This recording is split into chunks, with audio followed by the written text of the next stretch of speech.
serious about online trading? Secure your funds, keep your merchandise safe, and use a company that keeps both the buyer and seller protected the whole way through.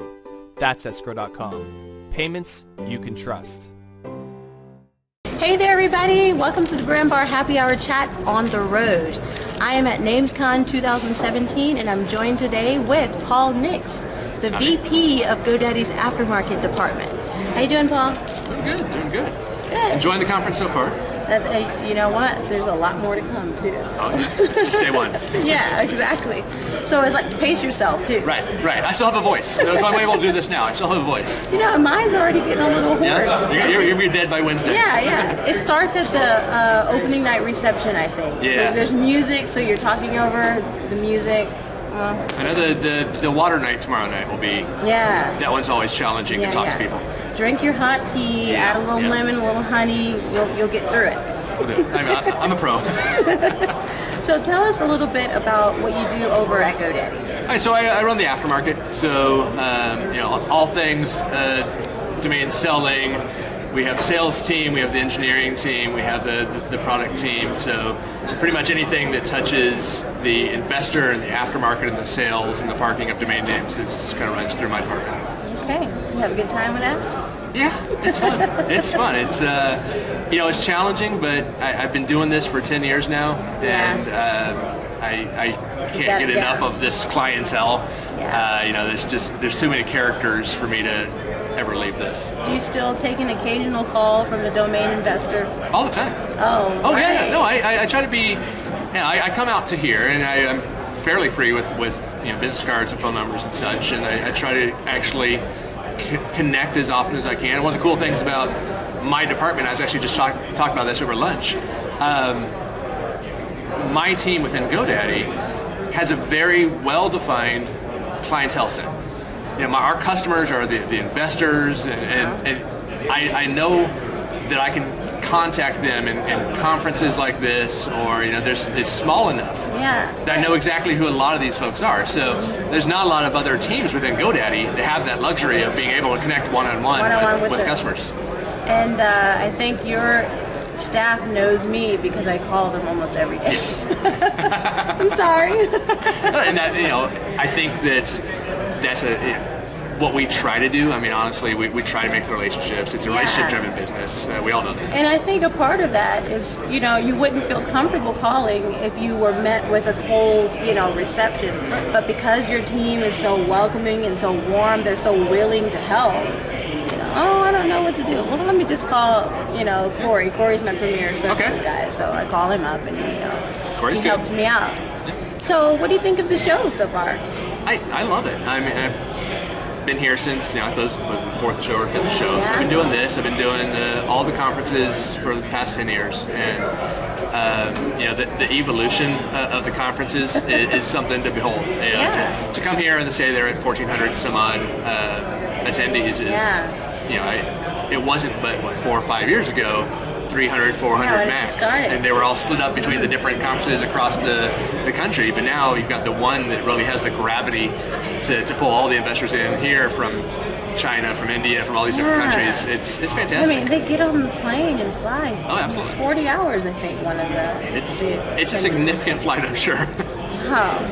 So, I'm sure you know that a lot of people have been talking, or a bit concerned or curious as to what's going to happen to NamesCon now that GoDaddy has acquired the host group. Right. So, can you give us any insights on that? Yeah, I mean, it's not we haven't closed yet. So, assuming we close, the intent really is to let it run as a separate entity. The NamesCon was obviously as part of the deal, but we know enough to not screw it up. And I think that the organizers in place, World Hosting Days, who acquired it last year, those guys know how to run a conference. They've got conferences that are much larger than NamesCon, and they're bringing their expertise, and they're still as early last year that they acquired. They're still integrating their own processes into NamesCon. So I'm just excited to see what the World Hosting Day guys are going to be doing with NamesCon forward, and I've been doing this long enough that I hope to have a little influence in kind of how things are run. Yeah. But next year when this comes around, there won't be a noticeable difference. You won't see GoDaddy everywhere. It's not going to be like the GoDaddy conference.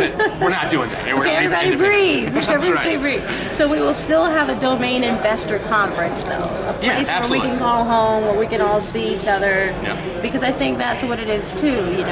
We see each other once a year. It was kind of like a conference for domainers by a domainer, and now it's going to big companies. I think that's probably where I'm one of the larger domainers in the world. Yeah. So right, it's still by domainers. That's true. That's true. NameFind is a fairly significant portfolio now. So that is so true. So another thing I'm going to bring up. I guess it's more so a rumor at this point. Okay. I had heard that GoDaddy was getting back into the Super Bowl commercial space. You guys going to be doing an ad, or? We are in. Yes. Yes. I will say that we are in. We will be advertising the Super Bowl again. I can't talk about. You can't tell us what. I can't tell you what or who or how. But I can say that yes, we're absolutely back in the game. Oh, I know it's going to be good though, because you've had great commercials before. I hope so. I think that with the marketing direction, the Barb Reckerman, who was our chief marketing officer, when we were doing the ads, she's back in that role, so she's back doing it, and so I think that you'll see a lot more of the return to what And that I think when I was there in Tempe, and when I did a visit, you guys actually have a space where you do commercials. Yeah, we have our own production studio. Yeah. They have their own production studio. Yeah, and we're doing the Super Bowl. We're doing the Super Bowl ad in-house in our own production studio, just like we used to. Did you guys already shoot the commercial, or is that coming? I want to say, I hope so. It's the end of January here, so we're 2 weeks away from the Super Bowl. That's right. I think they're probably in editing right now. Okay, darn it, I missed it. So you guys going to be in Houston for the big game? I will not. I don't have quite the pull to get the Super Bowl tickets. I would be surprised if Blake and or some of our executives weren't though. Oh man! So tell them if they're looking for a super fan to join them that I live in Houston and I would not mind coming. I will. I'll pass that along. I'll brave the traffic for them. It's no problem. I appreciate your sacrifice there. Look at a girl. What can I do? That's right. So thank you so much for sitting and chatting with me. I know we're about to all go over to the live auction. That's right. And try not to spend too much. I think they would prefer it if you spent more than you wanted to. Yeah, right. This is Vegas after all. It is. That's right. That's right. All right, you guys. I'll see you next time.